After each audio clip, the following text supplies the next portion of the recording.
ನಮಸ್ಕಾರ ವೀಕ್ಷಕರೇ, kidney care by doctor Ravi K R YouTube ಚಾನಲ್ಗೆ ನಮಗೆ ಸ್ವಾಗತ. ಇವತ್ತು ನಾವು ಯೂರಿನರಿ ಟ್ರ್ಯಾಕ್ಟ್ ಇನ್ಫೆಕ್ಷನ್ಸ್ ಬಗ್ಗೆ ಮಾತಾಡೋಣಂತೆ. ಯೂರಿನರಿ ಟ್ರ್ಯಾಕ್ಟ್ ಇನ್ಫೆಕ್ಷನ್ ಅಂದ್ರೆ ಏನು ಅಂತಂದರೆ, ನಿಮ್ಮ ಒಂದು ಕಿಡ್ನಿಯ ಸ್ಟ್ರಕ್ಚರ್ ಏನಿರುತ್ತೆ, ಕಿಡ್ನಿ ಆಗಿರ್ಬೋದು, ಮೂತ್ರಚೀಲ ಆಗಿರ್ಬೋದು, ಅಥವಾ ಯೂರಿನ್ ಹೊರ ಬರುವಂಥ ಒಂದು ಪೈಪ್ ಯೂರೇಟರ್ ಅಂತ ಏನು ಹೇಳ್ತೀವಿ, ಇದ್ರದ್ದು ಇನ್ಫೆಕ್ಷನ್ ಆಗಿರ್ಬೋದು. ಇದರಿಂದ ಆಗುವಂಥ ಒಂದು ಏನು ಸಿಂಪ್ಟಮ್ಸ್ ಇರುತ್ತೆ, ಅದಕ್ಕೆ ನಾವು ಯೂರಿನರಿ ಟ್ರ್ಯಾಕ್ಟ್ ಇನ್ಫೆಕ್ಷನ್ ಅಂತ ಕರಿತೇವೆ. ಯೂರಿನರಿ ಟ್ರ್ಯಾಕ್ಟ್ ಇನ್ಫೆಕ್ಷನ್ ಅನ್ನೋದು ಏನಿದೆ, ಇದು ಎಲ್ಲ ವಯಸ್ಸಿನವ್ರಿಗೂ ಆಗುತ್ತೆ. ಮಕ್ಕಳಲ್ಲಿ ನೋಡ್ತೀವಿ, ಹಿರಿಯರಲ್ಲಿ ನೋಡ್ತೀವಿ, ಮಧ್ಯ ವಯಸ್ಸರಲ್ಲಿ ನೋಡ್ತೀವಿ, ಹಾಗೂ ತುಂಬ ಹೆಚ್ಚು ವಯಸ್ಸಾದವ್ರಲ್ಲಿ ಕೂಡ ನೋಡ್ತಾ ಇರ್ತೀವಿ. ಎಲ್ಲ ವಯಸ್ಸಿನಲ್ಲಿಯೂ ಕೂಡ ಈ ಒಂದು ಯೂರಿನರಿ ಟ್ರ್ಯಾಕ್ಟ್ ಇನ್ಫೆಕ್ಷನ್ ಏನಿರ್ತದೆ, ಅದು ತುಂಬ ತೊಂದರೆ ಕೊಡ್ತಾ ಇರುತ್ತೆ. ಯೂರಿನರಿ ಟ್ರ್ಯಾಕ್ಟ್ ಇನ್ಫೆಕ್ಷನ್ ಆದಾಗ ಏನಾಗುತ್ತೆ ಅಂದರೆ, ನಮ್ಮ ಕಿಬ್ಬೊಟ್ಟೆಯ ಕೆಳಭಾಗದಲ್ಲಿ ಒಂದು ನೋವು ಉಂಟಾಗ್ತಾ ಇರುತ್ತೆ, ಅಥವಾ ಯೂರಿನ್ ಮಾಡಬೇಕಾದ್ರೆ ಒಂದು ಉರಿ ಬರುವಂಥದ್ದು, ಪದೇ ಪದೇ ಮೂತ್ರ ವಿಸರ್ಜನೆ ಆಗೋದು, ಯೂರಿನ್ ಮಾಡ್ಬೇಕಾದ್ರೆ ಪಸ್ ಬರುವಂಥದ್ದು, ಅಥವಾ ಯೂರಿನ್ ಕಲರ್ ಚೇಂಜ್ ಆಗಿ ರೆಡ್ಡಿಶ್ ಕಲರು ಅಥವಾ ಪಿಂಕಿಶ್ ಕಲರು, ಕೆಲವೊಮ್ಮೆ ಕಲರ್ ಚೇಂಜ್ ಆಗಿ ಗ್ರೀನಿಶ್ ಅಥವಾ ಒಂದು ಕೋಕಾ ಕಲೋ ಕಲರ್ ಕೂಡ ಬರೋ ಚಾನ್ಸಸ್ ಇರುತ್ತೆ. ಈ ಯೂರಿನರಿ ಇನ್ಫೆಕ್ಷನ್ನು ಕಾರಣಗಳು ಪ್ರತಿಯೊಂದು ಏಜ್ನಲ್ಲೂ ಬೇರೆ ಬೇರೆ ಇರುತ್ತೆ. ಸ್ವಾಭಾವಿಕವಾಗಿ ಯಾರಿಗೆ ಯೂರಿನರಿ ಟ್ರ್ಯಾಕ್ಟ್ ಇನ್ಫೆಕ್ಷನ್ಸ್ ಆಗ್ತಾ ಇರುತ್ತೆ, ಅವರಿಗೆ ಇದ್ರ ಮೇಲೊಂದು ಭಯ ಇರ್ತದೆ. ಯಾಕೆ ಈ ಥರ ಆಗಿದೆ, ಇದು ಟ್ರೀಟ್ಮೆಂಟಲ್ಲಿ ಸರಿ ಹೋಗುತ್ತಾ, ಪದೇ ಪದೇ ಆಗುತ್ತಾ ಅನ್ನೋದು ಒಂದು ಮನಸ್ಸಿನಲ್ಲಿ ಕಾಡ್ತಾ ಇರ್ತದೆ. ಸೊ ಯೂರಿನರಿ ಟ್ರ್ಯಾಕ್ಟ್ ಇನ್ಫೆಕ್ಷನ್ ಬಗ್ಗೆ ಇನ್ನೊಂದಷ್ಟು ನಾವು ನೋಡ್ಕೊಳ್ಳೋದು, ಹೇಗೀಗ ಏನಕ್ಕಾಗುತ್ತೆ ಇದು ನೋಡೋಣ. ಸೊ ಯೂರಿನರಿ ಟ್ರ್ಯಾಕ್ಟ್ ಇನ್ಫೆಕ್ಷನ್ ಆದಾಗ ನಮಗೆ ಯಾವ್ಯಾವ ಸಿಂಪ್ಟಮ್ಸ್ ಇರುತ್ತೆ ಅಂತಂದರೆ, ಯಾವ ಭಾಗದ ಯೂರಿನರಿ ಟ್ರ್ಯಾಕ್ಟಲ್ಲಿ ಇನ್ಫೆಕ್ಷನ್ ಆಗಿದೆ ಅನ್ನೋದ್ರ ಮೇಲೆ ಡಿಪೆಂಡ್ ಆಗುತ್ತೆ. ಉದಾಹರಣೆಗೆ ಮೂತ್ರಚೀಲ ಅಂದರೆ ಯೂರಿನರಿ ಬ್ಲ್ಯಾಡರಲ್ಲಿ ಇನ್ಫೆಕ್ಷನ್ ಆಗಿತ್ತು ಅಂತಂದರೆ, ನಮಗೆ ಹೊಟ್ಟೆಯ ಕೆಳಭಾಗ, ಕಿಬ್ಬೊಟ್ಟಿನ ಕೆಳಭಾಗದಲ್ಲಿ ನೋವು ಉಂಟಾಗೋದು, ಯೂರಿನಲ್ಲಿ ಉರಿ ಬರುವಂಥದ್ದು, ಅಥವಾ ಯಾವಾಗಲೂ ನಾವು ಹೊಟ್ಟೆಯ ಕೆಳಭಾಗದಲ್ಲಿ ಒಂದು ಡಿಸ್ಕಂಫರ್ಟ್ ಫೀಲ್ ಆಗ್ತಾ ಇರುತ್ತೆ, ಪದೇ ಪದೇ ಯೂರಿನ್ ಹೋಗಬೇಕು, ಹೋದ್ರೂ ಕೂಡ ಪೂರಾ ಕಂಪ್ಲೀಟ್ ಆಗೋದಿಲ್ಲ. ಇದೆಲ್ಲ ಈ ಯೂರಿನರಿ ಬ್ಲ್ಯಾಡರಲ್ಲಿ ಆಗುವಂಥ ಒಂದು ಸಿಂಪ್ಟಮ್ಸ್. ಹಾಗೆ ಕೆಲವರಿಗೆ ಯೂರಿನಲ್ಲಿ ಕೂಡ ಮೂತ್ರದಲ್ಲಿ ಬ್ಲಡ್ ಹೋಗ್ತಾ ಇರುತ್ತೆ, ಅಥವಾ ಕೆಲವು ಟೈಮ್ ಪಸ್ ಫಾರ್ಮೇಷನ್ ಆಗ್ತಾ ಇರುತ್ತೆ. ಹಾಗೆ ಕಿಡ್ನಿನಲ್ಲಿ ಇನ್ಫೆಕ್ಷನ್ ಆಯಿತು, ಎರಡು ಕಿಡ್ನಿನಲ್ಲಿ, ನಮ್ಮ ಕಿಡ್ನಿ ಯೂಶಲಿ ನಮ್ಮ ಎರಡು ಬೆನ್ನೆಲುಬಿನ ಪಕ್ಕ ಸೈಡಲ್ಲಿ, ನಮ್ಮ ವರ್ಟಿಬ್ರಲ್ ಬಾಡಿ ಅಂತ ಹೇಳ್ತೀವಿ, ಅದ್ರ ಪಕ್ಕದಲ್ಲಿ ಇರುತ್ತೆ. ಸೊ ಕಿಡ್ನಿಗೆ ಸೀಮಿತವಾದ ಇನ್ಫೆಕ್ಷನ್ ಆಯಿತು ಅಂದರೆ, ನಮ್ಮ ಪಕ್ಕೆಯ ಭಾಗದಲ್ಲಿ ನೋವು ಬರ್ತಾ ಇರುತ್ತೆ, ಹೈ ಗ್ರೇಡ್ ಫೀವರ್ ಬರುತ್ತೆ, ಚಳಿ ಬರ್ಬೋದು, ಊಟ ಸರಿಯಾಗಿ ಸೇರದಲ್ಲೇ ಇರ್ಬೋದು. ಹಾಗೆ ನಮ್ಮ ಬ್ಲಡ್ ಶುಗರ್ ಇದ್ದವರಿಗೆ ತುಂಬ ಶುಗರ್ ವೇರಿಯೇಷನ್ ಆಗ್ತಾ ಇರ್ತದೆ ಯೂರಿನರಿ ಕಿಡ್ನಿ ಇನ್ಫೆಕ್ಷನ್ ಆದರೆ. ಇದಕ್ಕೆ ನಾವು ಪೈಲೋನೆಫ್ರೈಟಿಸ್ ಅಂತ ಕರಿತೇವೆ. ಹಾಗೆ ಯುರೆಥ್ರಲ್ ಇನ್ಫೆಕ್ಷನ್, ಅಥವಾ ನಾವು ಯೂರಿನ್ ಪಾಸ್ ಮಾಡುವಂಥ ಒಂದು ಏನು ಜಾಗ ಇದೆ ಅಲ್ಲಿ ಇನ್ಫೆಕ್ಷನ್ ಆಯಿತು ಅಂದರೆ, ಯೂರಿನ್ ಮಾಡ್ಬೇಕಾದ್ರೆ ಉರಿ ಬರುತ್ತೆ, ಒಂದು ತರಹದ ಡಿಸ್ಕಂಫರ್ಟ್. ಅದು ಆ ಯೂರಿನರಿ ಇನ್ಫೆಕ್ಷನ್ ಆಗಿರೋರು ಚೆನ್ನಾಗಿ ಗೊತ್ತಿರುತ್ತೆ. ಯೂರಿನ್ ಮಾಡ್ಬೇಕಾದ್ರೆ ಒಂದು ರೀತಿಯ ಭಾಳ ತೊಂದರೆಯಾಗಿ ಪಾಸ್ ಮಾಡ್ತಾ ಇರ್ತಾರೆ, ಸರಿಯಾಗಿ ಹೋಗೋದಿಲ್ಲ, ಅಥವಾ ಯೂರಿನರಿ ಔಟ್ಪುಟ್ನ ನಾವು ಯೂರಿನ್ ಹೊರಗಡೆ ಬರುವಂಥ ಜಾಗದಲ್ಲಿ ಪ್ರೆಸ್ ಮಾಡಿಕೊಂಡು ಕೆಲವು ಟೈಮ್ ಪಸ್ ಫಾರ್ಮೇಷನ್ ಆಗಿರೋದನ್ನು ಕೂಡ ನೋಡ್ಬೋದು. ಹೀಗೆ ಯಾವ ಜಾಗದಲ್ಲಿ ಯೂರಿನ್ ಇನ್ಫೆಕ್ಷನ್ ಆಗಿದೆ, ಕಿಡ್ನಿನಲ್ಲಿ ಆಗಿದೆಯಾ, ಬ್ಲ್ಯಾಡ್ರಲ್ಲಿ ಆಗಿದೆಯಾ, ಅಥವಾ ಯುರೆಥ್ರಾದಲ್ಲಿ ಆಗಿದೆಯಾ ಅನ್ನೋದ್ರ ಮೇಲೆ ನಿಮ್ಮ ಯೂರಿನರಿ ಇನ್ಫೆಕ್ಷನ್ ಸಿಂಪ್ಟಮ್ಸು ಗೊತ್ತಾಗುತ್ತೆ. ಬಹಳಷ್ಟು ಜನಕ್ಕೆ ಯೂರಿನರಿ ಟ್ರ್ಯಾಕ್ಟ್ ಇನ್ಫೆಕ್ಷನ್ ಆಗಿದೆ ಅಂತ ಗೊತ್ತಾಗೋದು ವೇಗ್ ಸಿಂಪ್ಟಮ್ಸ್ ಇರ್ತದೆ. ಹೊಟ್ಟೆಯದಲ್ಲಿ ಏನೋ ಒಂಥರ ಡಿಸ್ಕಂಫರ್ಟ್ ಆಗ್ತಾ ಇರುತ್ತೆ, ಇದು ಕೂಡ ನಾವು ನೋಡ್ತೇವೆ. ಮಕ್ಕಳಲ್ಲಿ ಯೂರಿನರಿ ಟ್ರ್ಯಾಕ್ಟ್ ಇನ್ಫೆಕ್ಷನ್ ಆಗಿದೆ ಅಂತ ಹೇಗೆ ಗೊತ್ತಾಗುತ್ತೆ ಅಂದರೆ, ಈ ಹುಟ್ಟಿನ ಮಕ್ಕಳು ಏನಾಗುತ್ತೆ ಅಂದರೆ, ಯೂರಿನ್ ಪಾಸ್ ಮಾಡ್ಬೇಕಾದ್ರೆ ಅಳುತ್ತೆ. ಸಾಮಾನ್ಯವಾಗಿ ಈ ಹಾಲು ಕುಡಿಯುವಂಥ ಮಕ್ಕಳು ಏನು ಮಾಡ್ತಾರೆ ಅಂದರೆ, ಯೂರಿನ್ ಪಾಸ್ ಮಾಡ್ಬೇಕಾದ್ರೆ ಸ್ಪೆಸಿಫಿಕ್ ಆಗಿ ಅಳ್ತಾರೆ. ಇದು ಮಕ್ಕಳಲ್ಲಿ ಯೂರಿನ್ ಇನ್ಫೆಕ್ಷನ್ ಆಗಿದೆ ಅನ್ನೋದ್ರ ಬಗ್ಗೆ ಒಂದು ಸಿಂಪ್ಟಮ್. ಇದು ಮಕ್ಕಳು ತಮ್ಮ ಪೇರೆಂಟ್ಸ್ ತುಂಬ ಚೆನ್ನಾಗಿ ನೋಡ್ತಾ ಇರಬೇಕು.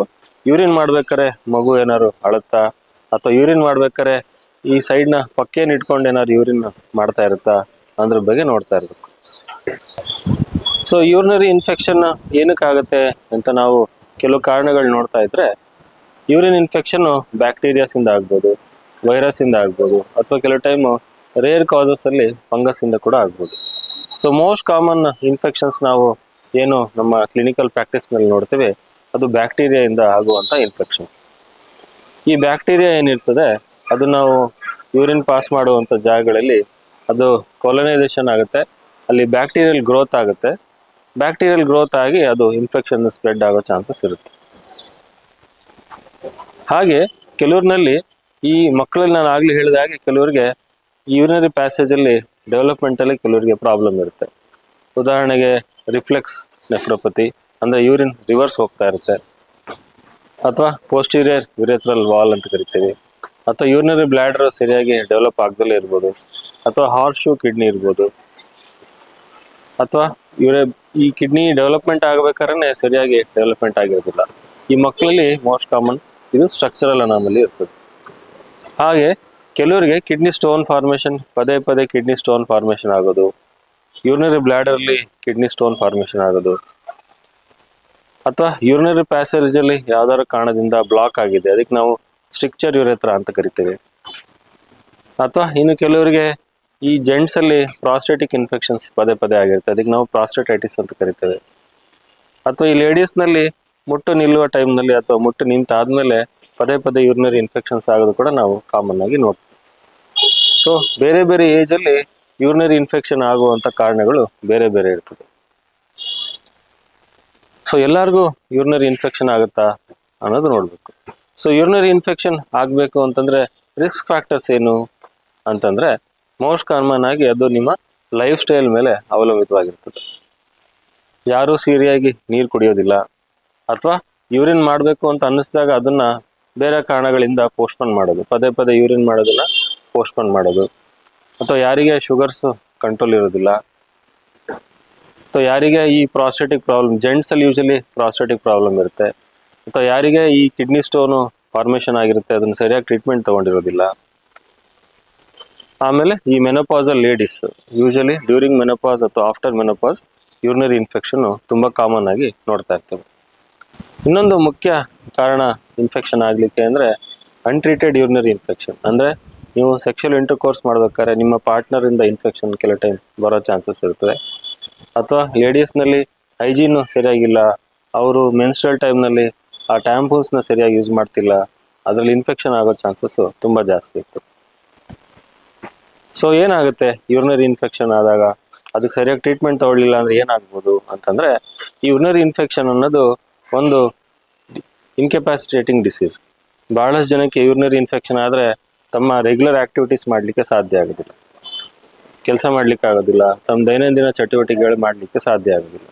ಸೊ ಅದಕ್ಕೆ ನಾವು ಅವರ ಒಂದು ಕ್ವಾಲಿಟಿ ಆಫ್ ಲೈಫ್ಗೆ ತೊಂದರೆ ಕೊಡುತ್ತೆ. ಹಾಗೆ ಪದೇ ಪದೇ ಯೂರಿನರಿ ಇನ್ಫೆಕ್ಷನ್ ಆಗ್ತಾ ಇತ್ತು ಅಂದ್ರೆ ಆ ನಮ್ಮ ಯೂರಿನರಿ ಪ್ಯಾಸೇಜ್ ಏನಿರುತ್ತೆ ಅದು ಪರ್ಮನೆಂಟ್ ಆಗಿ ಡ್ಯಾಮೇಜ್ ಆಗ್ಲಿಕ್ಕೆ ಸಾಧ್ಯ ಇರುತ್ತೆ. ಆ ಸ್ಟ್ರಿಕ್ಚರ್ ಆಗಿರುತ್ತೆ. ಕೆಲವು ಟೈಮು ಯೂರಿನರಿ ಇನ್ಫೆಕ್ಷನ್ ಪದೇ ಪದೇ ಆದಾಗ ಯೂರಿನರಿ ಪ್ಯಾಸೇಜ್ ಬ್ಲಾಕ್ ಆಗುತ್ತೆ, ಅದಕ್ಕೆ ನಾವು ಯುರೇಥ್ರಲ್ ಸ್ಟ್ರಿಕ್ಚರ್ ಅಂತ ಕರಿತೇವೆ. ಅಥವಾ ಬ್ಲಾಡರ್ ಇನ್ಫೆಕ್ಷನ್ ಪದೇ ಪದೇ ಆಯ್ತು ಅಂದ್ರೆ ಅದ್ರ ಕೆಪಾಸಿಟಿ ಕಳ್ಕೊಳ್ಬೋದು. ಆ ರೀತಿ ಇನ್ಫೆಕ್ಷನ್ ಕಿಡ್ನಿಗೆ ಸ್ಪ್ರೆಡ್ ಆಯ್ತು ಅಂದ್ರೆ ಆ ಬಾಡಿ ಎಲ್ಲ ಇನ್ಫೆಕ್ಷನ್ ಸ್ಪ್ರೆಡ್ ಆಗಿ ಲೋ BP ಆಗಿ ಕಿಡ್ನಿ ಫೇಲ್ಯೂರ್ ಆಗಿ ಪರ್ಮನೆಂಟ್ ಡ್ಯಾಮೇಜ್ ಆಗೋ ಸಾಧ್ಯತೆಗಳು ಕೂಡ ಇರುತ್ತೆ. ಹಾಗಾಗಿ ಈ ಯೂರಿನರಿ ಇನ್ಫೆಕ್ಷನ್ ಬಗ್ಗೆ ನಾವು ಜಾಗೃತಿ ಮಾಡಿಸೋದು ತುಂಬಾ ಇಂಪಾರ್ಟೆಂಟ್. ಯೂರಿನರಿ ಇನ್ಫೆಕ್ಷನ್ ಆಗಿತ್ತು ಅಂತಂದ್ರೆ ಅದಕ್ಕೆ ಟ್ರೀಟ್ಮೆಂಟ್ ಕೂಡ ಸರಿಯಾಗಿ ತಗೊಳ್ಬೇಕು. ಸೊ ಈ ಯೂರಿನರಿ ಇನ್ಫೆಕ್ಷನ್ ಆದ್ರೆ ನಾವು ಏನ್ ಮಾಡ್ಬೇಕು ಫಸ್ಟ್ ಅಂತಂದ್ರೆ, ಲೈಫ್ ಸ್ಟೈಲ್ ಚೇಂಜಸ್ ನಲ್ಲಿ ನಾವು ನಮ್ಮನ್ನ ಗಮನ ಹರಿಸ್ಬೇಕು. ಲೈಫ್ ಸ್ಟೈಲ್ ಚೇಂಜಸ್ ಅಂದ್ರೆ ಏನು? ಹೆಚ್ಚಾಗಿ ನೀರು ಕುಡಿಯುವಂಥದ್ದು. ಯೂರಿನ್ ಬಂತು ಅಂದ್ರೆ ತುಂಬಾ ಜಾಸ್ತಿ ಪೋಸ್ಟ್ಪೋನ್ ಮಾಡಬಾರ್ದು. ಹಾಗೆ ಇನ್ನೊಂದು ಇಂಪಾರ್ಟೆಂಟ್ ಪಾಯಿಂಟ್ ಅಂದ್ರೆ, ನಮ್ಮ ಮಲಬದ್ಧತೆ ಅಂತ ಏನಾರು ಇತ್ತು, ನಿಮ್ಗೆ ಸ್ಟೂಲ್ ಸರಿಯಾಗಿ ಪಾಸ್ ಆಗ್ತಿಲ್ಲ ಅಂದ್ರೆ ಅದನ್ನ ಲ್ಯಾಕ್ಸೇಟಿವ್ಸ್ ತಗೊಂಡು, ಹೆಚ್ಚಿನ ತರಕಾರಿ ಆಹಾರ ಸೇವಿಸ್ಕೊಂಡು, ನಾರಿನಾಂಶ ಜಾಸ್ತಿ ತಗೊಂಡು ಸ್ಟೂಲ್ ಚೆನ್ನಾಗಿ ಪಾಸ್ ಆಯ್ತು ಅಂದ್ರೆ ಈ ಪದೇ ಪದೇ ಆಗೋ ಯೂರಿನರಿ ಇನ್ಫೆಕ್ಷನ್ ಅವಾಯ್ಡ್ ಆಗುತ್ತೆ. ಇನ್ನ ಯೂರಿನರಿ ಇನ್ಫೆಕ್ಷನ್ ಆದಾಗ ನಿಮ್ಮ ಸ್ಪೆಷಲಿಸ್ಟ್ನ ನೀವು ನಿಮ್ಮ ಫಿಸಿಷಿಯನ್ಸ್ನ ನೀವು ಕಂಡ್ಕೋಬೇಕು, ಅದಕ್ಕೆ ಸೂಕ್ತ ಚಿಕಿತ್ಸೆ ತಗೊಳ್ಬೇಕು. ಯಾವಾಗ ಯೂರಿನರಿ ಇನ್ಫೆಕ್ಷನ್ ಪದೇ ಪದೇ ಆಗ್ತಾ ಇರ್ತದೆ ಅವಾಗ ನೀವು ಹೆಚ್ಚಿನ ಒಂದು ಟೆಸ್ಟ್ಗಳನ್ನು ಮಾಡಿಸ್ಕೊಳ್ಬೇಕಾಗತ್ತೆ. ಯಾಕೆ ಇನ್ಫೆಕ್ಷನ್ ಆಗ್ತಾ ಇದೆ, ನಿಮ್ಗೆ ಯಾವ ರೀತಿಯಿಂದಾಗಿ, ಯಾವ ಕಾರಣದಿಂದಾಗಿ ಇನ್ಫೆಕ್ಷನ್ ಪದೇ ಪದೇ ಆಗ್ತಾ ಇದೆ ಅನ್ನೋದನ್ನ ಟೆಸ್ಟ್ ಮಾಡಿಸ್ಕೊಂಡು ಅದಕ್ಕೆ ಸೂಕ್ತ ಚಿಕಿತ್ಸೆ ತಗೊಳ್ಬೇಕು. ಸೊ ಯಾವ ಟೆಸ್ಟ್ಗಳು ನಮಗೆ ಸೌಲಭ್ಯವಿದೆ ಅಂತಂದ್ರೆ, ಯೂರಿನ್ ಟೆಸ್ಟ್ ಮಾಡಿಸ್ಕೊಳ್ಬೋದು, ಯೂರಿನ್ ಕಲ್ಚರ್ ಮಾಡೋ ಅವಶ್ಯಕತೆ ಇದೆ. ಹಾಗೆ ಇನ್ನೂ ಹೆಚ್ಚಿನ ಟೆಸ್ಟ್ಗಳಂತಂದ್ರೆ ಅಲ್ಟ್ರಾಸೌಂಡ್ ಕಿಡ್ನೀಸ್ ಮಾಡಿಸ್ಬೋದು. ಇನ್ನೂ ಹೆಚ್ಚಿನ ಟೆಸ್ಟ್ ಅಂದರೆ CT ಸ್ಕ್ಯಾನ್ ಕೂಡ ಮಾಡಬೇಕಾಗೋ ಪರಿಸ್ಥಿತಿ ಬರುತ್ತೆ. ಇದೆಲ್ಲದರ ಜೊತೆಗೆ ನಿಮ್ಮ ಯೂರಿನರಿ ಪ್ಯಾಸೇಜ್ನ ನಿಮ್ಮ ಫಿಸಿಷಿಯನ್ ಅಥವಾ ನಿಮ್ಮ ಟ್ರೀಟಿಂಗ್ ಡಾಕ್ಟರಿಂದ ಒಂದು ಸರಿ ಕರೆಕ್ಟಾಗಿ ಎಕ್ಸಾಮಿನೇಷನ್ ಮಾಡಬೇಕಾಗುತ್ತೆ. ಯೂರಿನರಿ ಮಾಡೋ ಜಾಗದಲ್ಲಿ ಏನಾದ್ರು ಸ್ಟೋನ್ ಫಾರ್ಮೇಷನ್ ಆಗಿದೆಯಾ ಅಥವಾ ಒಂದು ಅಲ್ಸರ್ ಫಾರ್ಮೇಷನ್ ಆಗಿದೆಯಾ, ಇದೆಲ್ಲ ನೀವೊಂದು ಫಿಸಿಕಲ್ ಎಕ್ಸಾಮಿನೇಷನ್ ಮಾಡಿದಾಗ ಗೊತ್ತಾಗುತ್ತೆ. ಇನ್ನು ಹೆಚ್ಚಿನ ಟೆಸ್ಟ್ಗಳು ಮಾಡಿದಾಗ ಯಾವ ಕಾರಣದಿಂದ ಈ ಥರ ಇನ್ಫೆಕ್ಷನ್ ಆಗಿದೆ ಅನ್ನೋದು ಕೂಡ ನೋಡ್ಕೊಳ್ಬೇಕು. ಯೂರಿನರಿ ಟ್ರ್ಯಾಕ್ಟ್ ಇನ್ಫೆಕ್ಷನ್ ಅಲ್ಲಿ ತುಂಬಾ ಇಂಪಾರ್ಟೆಂಟ್ ಪಾಯಿಂಟ್ ಅಂದ್ರೆ ನಿಮ್ಮ ಯೂರಿನ್ ಕಲ್ಚರ್. ಯೂರಿನ್ ಕಲ್ಚರ್ ಅಲ್ಲಿ ನಿಮಗೆ ಯಾವ ಬ್ಯಾಕ್ಟೀರಿಯಾದಿಂದ ಅಥವಾ ಯಾವ ಆರ್ಗ್ಯಾನಿಸಮ್ ಇಂದ ಇನ್ಫೆಕ್ಷನ್ ಆಗ್ತಿದೆ ಅನ್ನೋದನ್ನ ನಾವು ಕಂಡ್ಕೊಳ್ಬೋದು. ಸೊ ಯೂರಿನ್ ಕಲ್ಚರ್ ಮಾಡಿದಾಗ ನೀವು ತಗೊಳ್ತಿರೋ ಆಂಟಿಬಯೋಟಿಕ್ ಸಾಕಾಗುತ್ತಾ ಅಥವಾ ನೀವು ತಗೊಳ್ತಿರೋ ಆಂಟಿಬಯೋಟಿಕ್ ಏನಾದ್ರು ಚೇಂಜ್ ಮಾಡೋ ಅವಶ್ಯಕತೆ ಇದೆ ಅನ್ನೋದು ಕೂಡ ನೋಡ್ಬೇಕಾಗುತ್ತೆ. ಇನ್ನೊಂದು ಇಂಪಾರ್ಟೆಂಟ್ ಪಾಯಿಂಟ್ ಯೂರಿನರಿ ಇನ್ಫೆಕ್ಷನ್ ಅಂದ್ರೆ ನಾವು ಪ್ರಿವೆಂಟ್ ಮಾಡಬೇಕು ಅಂದ್ರೆ ನಮ್ಮ ಲೈಫ್ ಸ್ಟೈಲ್ ಚೇಂಜಸ್. ಅದರಲ್ಲಿ ತುಂಬಾ ಇಂಪಾರ್ಟೆಂಟ್ ಅಂದ್ರೆ ನಮ್ಮ ಪೆರಿನಿಯಲ್ ಹೈಜೀನ್, ಅಂದ್ರೆ ನಾವು ಮೂತ್ರ ಮಾಡೋ ಜಾಗನ ನಾವು ಹೇಗೆ ಕ್ಲೀನಾಗಿ ಇಟ್ಕೊಳ್ತೀವಿ ಅನ್ನೋದು ಕೂಡ ಇಂಪಾರ್ಟೆಂಟ್. ಜೆಂಟ್ಸ್ ಅಲ್ಲಿ ಪದೇ ಪದೇ ಯೂರಿನರಿ ಇನ್ಫೆಕ್ಷನ್ ಆಗ್ತಾ ಇತ್ತು ಅಂದ್ರೆ ಯೂರಿನರಿ ಪ್ಯಾಸೇಜ್ನ ನೀವು ಸ್ನಾನ ಮಾಡ್ಬೇಕಾದ್ರೆ ಅಟ್ಲೀಸ್ಟ್ ದಿನಕ್ಕೆ 2 ರಿಂದ 3 ಸರಿ ಆ ಸ್ಕಿನ್ನ ಹಿಂದೆ ತಗೊಂಡು ಸೋಪ್ನಲ್ಲಿ ಕ್ಲೀನಾಗಿ ಕ್ಲೀನ್ ಮಾಡಿ ಇಟ್ಕೊಳ್ಳೋದು ತುಂಬಾ ಇಂಪಾರ್ಟೆಂಟ್. ಹಾಗೆ ಲೇಡೀಸಲ್ಲಿ ಕೂಡ ಒಂದು ಸೋಪ್ ಸೊಲ್ಯೂಷನ್ನ ಯೂಸ್ ಮಾಡಿ ಯೂರಿನರಿ ಪ್ಯಾಸೇಜ್ನ ಅಥವಾ ಯೂರಿನರಿ ಔಟ್ಲೆಟ್ ನಿಮ್ಮ ಜನಾಂಗ ಹತ್ರ ಏನಿರ್ತದೆ ಅದನ್ನ ಕ್ಲೀನ್ ಮಾಡೋದು ತುಂಬಾ ಇಂಪಾರ್ಟೆಂಟ್. ಹಾಗೆ ನೀವು ಯಾವಾಗ ವೈಪ್ ಮಾಡ್ಕೊಳ್ತೀರಾ ಅಂದ್ರೆ ಮೋಷನ್ ಹೋಗಿ ಬಂದ್ಮೇಲೆ ವೈಪ್ ಮಾಡ್ಕೊಳ್ತೀರಾ, ಲೇಡೀಸ್ನಲ್ಲಿ ತುಂಬಾ ಇಂಪಾರ್ಟೆಂಟ್. ಯಾಕಂದ್ರೆ ನೀವು ಮುಂದೆಯಿಂದ ಹಿಂದೆ ಅದನ್ನ ವೈಪ್ ಮಾಡ್ಕೊಳ್ಳೋದು ತುಂಬಾ ಇಂಪಾರ್ಟೆಂಟ್. ಯಾಕಂತಂದ್ರೆ ಲೇಡೀಸ್ನಲ್ಲಿ ಯೂರಿನ್ ಮಾಡೋ ಪ್ಯಾಸೇಜು, ನಿಮ್ಮ ಗರ್ಭಕೋಶ ಹಾಗೂ ನಮ್ಮ ಏನು ಸ್ಟೂಲ್ ಪಾಸ್ ಮಾಡೋ ಜಾಗ ಇರ್ತದೆ, ಮೋಷನ್ ಹೊರಗಡೆ ಬರೋ ಜಾಗ, ಅದು ಅನಾಟಮಿಕಲಿ ತುಂಬಾ ಪಕ್ಕ ಇರ್ತದೆ. ಹಾಗಾಗಿ ನೀವು ಯಾವಾಗ ಮೋಷನ್ ಹೋಗಿ ಬರ್ತೀರಾ ಅಥವಾ ಯೂರಿನಲ್ಲಿ ನೀವು ಕ್ಲೀನ್ ಮಾಡ್ಕೊಳ್ತೀರಾ, ಮುಂದೆಯಿಂದ ಹಿಂದೆ ಸ್ಟ್ರೋಕ್ ಮಾಡಬೇಕಾಗತ್ತೆ. ಸೊ ಮುಂದೆಯಿಂದ ಹಿಂದೆ ಸ್ಟ್ರೋಕ್ ಮಾಡಿದಾಗ ಆ ಇನ್ಫೆಕ್ಷನ್ ಯೂರಿನರಿ ಪ್ಯಾಸೇಜ್ಗೆ ತಲುಪೋದು ಅವಾಯ್ಡ್ ಆಗುತ್ತೆ. ನೀವು ಹಿಂದೆಯಿಂದ ಮುಂದೆ ನೀವು ಕೈನ ಸ್ಟ್ರೋಕ್ ಮಾಡಿದಾಗ ಮೋಷನ್ ಮಾಡೋ ಜಾಗದಲ್ಲಿರುವಂಥ ಬ್ಯಾಕ್ಟೀರಿಯಾಗಳು ಮೂತ್ರಚೀಲಕ್ಕೆ ಅಥವಾ ನಿಮ್ಮ ಜನನಾಂಗಗಳಿಗೆ ಸ್ಪ್ರೆಡ್ ಆಗೋ ಚಾನ್ಸಸ್ ಇರ್ತದೆ. ಸೊ ಪದೇ ಪದೇ ಯೂರಿನರಿ ಇನ್ಫೆಕ್ಷನ್ ಅವಾಯ್ಡ್ ಮಾಡಬೇಕು ಅಂದರೆ ನಿಮ್ಮ ಯೂರಿನರಿ ಪ್ಯಾಸೇಜ್ನ ಮುಂದೆಯಿಂದ ಹಿಂದ್ಗಡೆ ತೊಳ್ಕೊಳ್ಳೋವಂಥ ಒಂದು ಹ್ಯಾಬಿಟ್ನ ನೀವು ಬೆಳೆಸ್ಕೊಳ್ಬೇಕು. ಕನಿಷ್ಠ ದಿನಕ್ಕೆ 2 ರಿಂದ 3 ಬಾರಿ ಒಂದು ಸೋಪ್ ಸೊಲ್ಯೂಷನ್, ಲೈಟ್ ಸೋಪ್ ಸೊಲ್ಯೂಷನ್ನಲ್ಲಿ ಯೂರಿನರಿ ಪ್ಯಾಸೇಜ್ನ ಮಾತ್ರ ಕ್ಲೀನ್ ಮಾಡ್ಕೊಳ್ಳೋವಂಥ ಒಂದು ಹ್ಯಾಬಿಟ್ ಇಟ್ಕೊಂಡ್ರೆ ನಿಮಗೆ ಆಗುವಂಥ ಪದೇ ಪದೇ ಯೂರಿನರಿ ಇನ್ಫೆಕ್ಷನಿಂದ ಅವಾಯ್ಡ್ ಆಗುತ್ತೆ. ಸೊ ಇನ್ನೊಂದು ಮುಖ್ಯವಾದ ಒಂದು ಅಂಶ ಅಂತಂದರೆ ರಿಕರೆಂಟ್ ಯೂರಿನರಿ ಟ್ರ್ಯಾಕ್ಟ್ ಇನ್ಫೆಕ್ಷನ್ಸ್.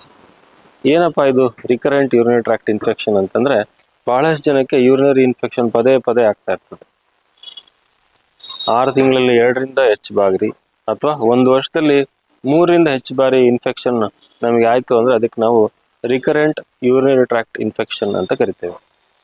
ಈ ರಿಕರೆಂಟ್ ಯೂರಿನರಿ ಟ್ರ್ಯಾಕ್ಟ್ ಇನ್ಫೆಕ್ಷನ್ ಅನ್ನೋದು ಸ್ವಲ್ಪ ನೀವು ಅದನ್ನು ಸೀರಿಯಸ್ ಆಗಿ ತಗೊಳ್ಬೇಕು. ಯಾಕೆ ಅಂತಂದರೆ ರಿಕರೆಂಟ್ ಯೂರಿನರಿ ಟ್ರ್ಯಾಕ್ಟ್ ಇನ್ಫೆಕ್ಷನ್ ಆದಾಗ ನಾವು ತುಂಬ ಕಾಂಪ್ಲಿಕೇಶನ್ಸ್ಗಳು ನೋಡ್ತೀವಿ. ಉದಾಹರಣೆಗೆ ಯಾರಿಗೆ ಶುಗರು ಕಂಟ್ರೋಲ್ ಇರೋದಿಲ್ಲ ಅಥವಾ ಇನ್ಫೆಕ್ಷನ್ ಆಗಿರೋದ್ರ ಬಗ್ಗೆ ಜಾಸ್ತಿ ಗಮನ ಕೊಟ್ಟಿರೋದಿಲ್ಲ, ಕಿಡ್ನಿನಲ್ಲಿ ಸ್ಟೋನ್ ಫಾರ್ಮೇಷನ್ ಆಗಿದೆ ಆದರೆ ಸರಿಯಾಗಿ ಟ್ರೀಟ್ಮೆಂಟ್ ತೊಗೊಂಡಿರೋದಿಲ್ಲ, ಅಥವಾ ಮಕ್ಕಳಲ್ಲಿ ಬರ್ತ್ ಡಿಫೆಕ್ಟ್ ಇರುತ್ತೆ, ಯೂರಿನ್ ಸರಿಯಾಗಿ ಪಾಸ್ ಆಗ್ತಾ ಇರೋದಿಲ್ಲ, ಇನ್ನು ಕೆಲವರಿಗೆ ನರಗಳ ದೌರ್ಬಲ್ಯತೆಯಿಂದ ನಮ್ಮ ಮೂತ್ರಶೀಲ ಯೂರಿನರಿ ಬ್ಲಾಡರ್ ಡಿಸ್ಫಂಕ್ಷನ್ ಇರ್ತದೆ.